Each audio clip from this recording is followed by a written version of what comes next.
Innovation, the means to inspire and hold an audience captivated through multiple generations. Many of the modern game franchises that have stood the test of time and survived to the current era have done so due to the innovations that have been made to the base product along the way. Final Fantasy, Persona, Tales of, the list goes on. Whilst I primarily focus on RPGs on this channel, or games that are rich in story, sometimes I like to play something a little different, especially when it comes to sharing an experience with my partner who isn't a typical gamer other than playing Final Fantasy XIV with me, and he skips through cutscenes of side content with the ferocity of button presses likely to one day impart RSI. Whilst he will often agree to play whatever I suggest, it by no means makes him a gamer, and became an interesting case study into how a non-gamer reacts to events and mechanics of games that are naturally ingrained in one who grew up gaming. For this video, I would like to discuss A Way Out, a game that is uniquely marketed as a two-player experience exclusively. Unlike games like Resident Evil 5, there is no means to play the game single player with an AI-controlled sidekick.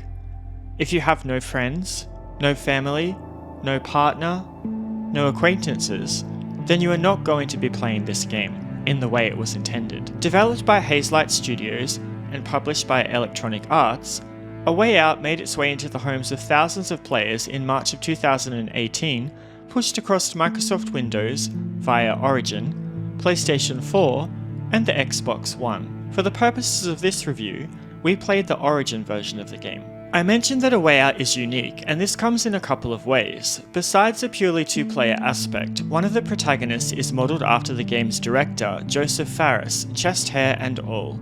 The characters are all live captured and modelled after existing people, similarly to how Until Dawn or Death Stranding were created.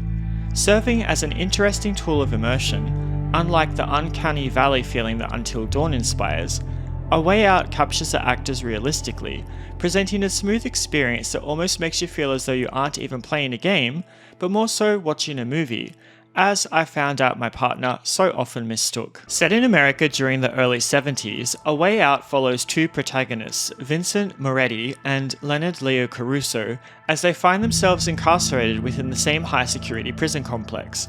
From the setup, the story looks like it will play very similarly to the plot of Prison Break, one of the first television shows that had me hooked by its episodic cliffhanger format in my early 20s.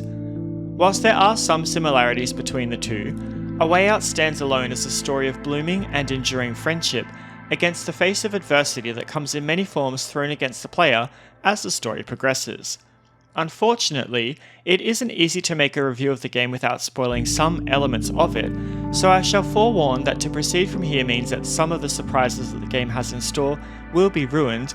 However, I will not be ruining the ending. If you don't much care for that, or are not bothered by it, then let us continue. As you could probably guess from the title, A Way Out is a game about escaping prison. However, it doesn't stop there, continuing for many hours after the pair managed to elude their wardens. As I was playing, I was always amazed at how much more story the game had to give, and the number of activities that it bid you to perform, whether it be forced or held before you like an apple dangled invitingly before a hungry donkey. For example, at the beginning of the game when you are in the prison yard, rather than completing the objective laid out for you, you can waste time on the gym equipment laying around the place, which serve as a kind of minigame. I am not sure if this was designed to be for competitive players, or if the endurance training made button presses late in the game easier to accomplish, but the distraction from the narrative was something that I enjoyed, even just to coerce my partner into trying to beat my score in whatever activity that was offered. And yes, I am very competitive. Earlier I mentioned that I found this game to be a case study into how a non-gamer reacts to conventions that people who have grown up gaming are used to.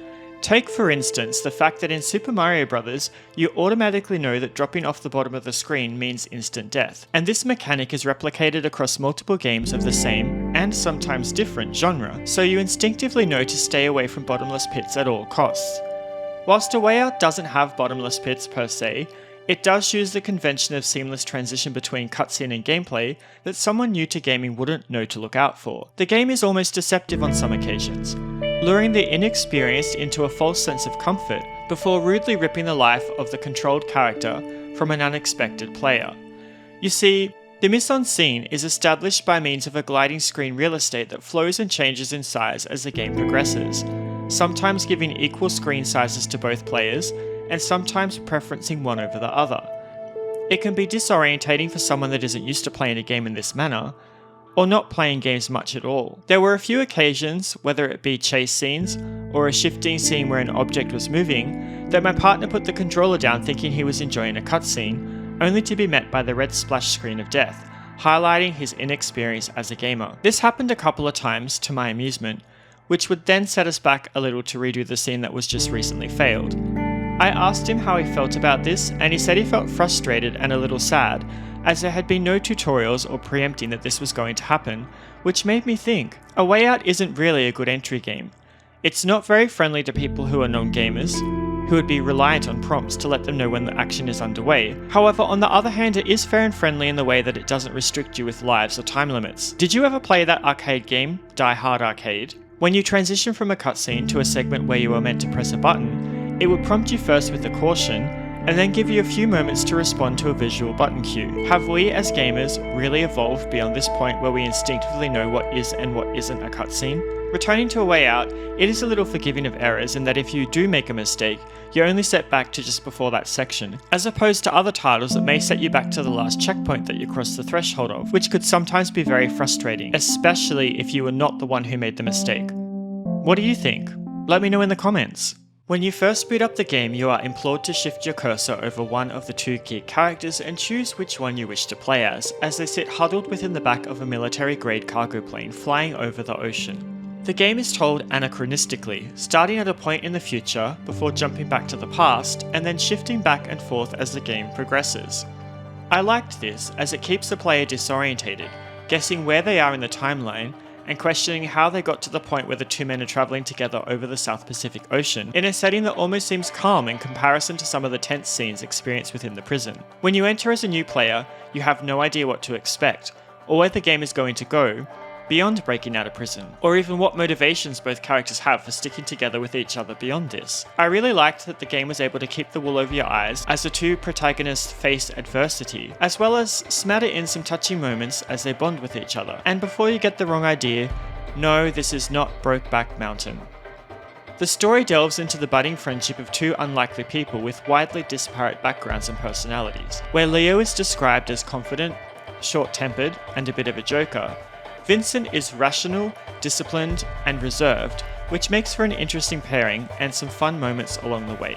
Due to the nature of their conflicting personalities, as a player you are sometimes presented with options as to how you both want to tackle certain scenarios, by either Leo's way or Vincent's way. Leo's usually being the more violent, whereas Vincent is more diplomatic. Choosing one option locks out the other, granting replayability options if you want to come back and check out how the other option plays out in a subsequent playthrough. When we first went into the game, I thought it would just revolve around finding a way out of the prison, as per the game's namesake. However, as I mentioned earlier, the game ends up being a lot more than that. Whilst it starts as somewhat of a walking simulator, with interactive features, it expands later to add elements that you would find in Uncharted, such as the impossible odd scenarios that the protagonists always seem to find a way to get out of, exactly like Nathan Drake. And then before you get too comfortable, the game turns into a third-person shooter. I enjoyed the variety, and none of the sections ever really outstayed their welcome. In a way, it reminded me of how Nier used a variety of gameplay elements to seamlessly stitch together the entire experience, only not to the same scale. Personal favourite parts of the game for me were always the sections that were calm and allowed you to explore and interact with other people and objects, as this was where Vincent and Leo let their guard down and presented as human rather than hunted animals on the run. I appreciated, for example, spending time playing baseball against each other, or exploring someone's home to find a change of clothes, whilst playing around with all the items in the house which we probably shouldn't have been touching. As I mentioned before, the characters are motion captured, and the game doesn't have the uncanny valley feeling that some other titles that have done the same thing tend to have, which meant that the game played more like a movie rather than a game. As the game was built in Unreal Engine 4, a lot of the assets have high fidelity and are very detailed, which made the experience pleasant to look at. I love the amount of care that went into the development of the environments to make them look natural rather than large and empty. Lighting was also developed in such a way as to add to the atmosphere, from the guiding shine of a flashlight's beam to the searchlights and patrol car headlights, harshly deterring you from entering their unwelcoming embrace. I also enjoyed that there was no obtrusive UI, which meant that there were no distractions, especially in the shooting areas of the game. I also must mention the way that the game was designed to shift the screen real estate of both players, based on the different situations and scenarios.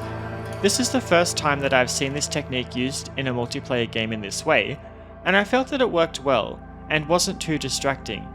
I'd like to see more games doing this in the future. The music of A Way Out has more of a cinematic feel to it, which means that it won't have you humming the tunes well after you put the controller down. It does have you immersed in the environments that they are played against, however, which is a testament to the composers Gustav Grefberg and Sam Hulick, the latter of whom composed for the Mass Effect series. I'm sorry if I butchered either of your names. The voice acting is also on point, emotional and relatable, with performances from Fares, Joseph Fares' older brother, and Eric Crow. A Way Out serves as an emotional, explorative piece of media that looks at the lengths two people will go to get revenge and how far they are willing to go before the enduring relationship breaks. An immersive experience that asks you to cooperate with the second player through many scenarios, sharing laughter and frustration at the various scenes that you are cast into. I believe that Joseph Fares was a genius in the way that he was able to innovate the two-player experience, using sliding screen real estate to shift the focus of the players to where he wished to draw their attention. If you haven't played this game and have someone you could potentially play it with, I'd highly recommend undertaking the experience. By the way, what are some of your favourite two-player experiences? Let me know in the comments. This has been Venoir with a review of A Way Out played via Origin. If you enjoyed this video, please like and subscribe for more great multiplayer content. As always, thanks for taking the time to watch this video, and I look forward to seeing you all again next time. Take care and bye bye for now.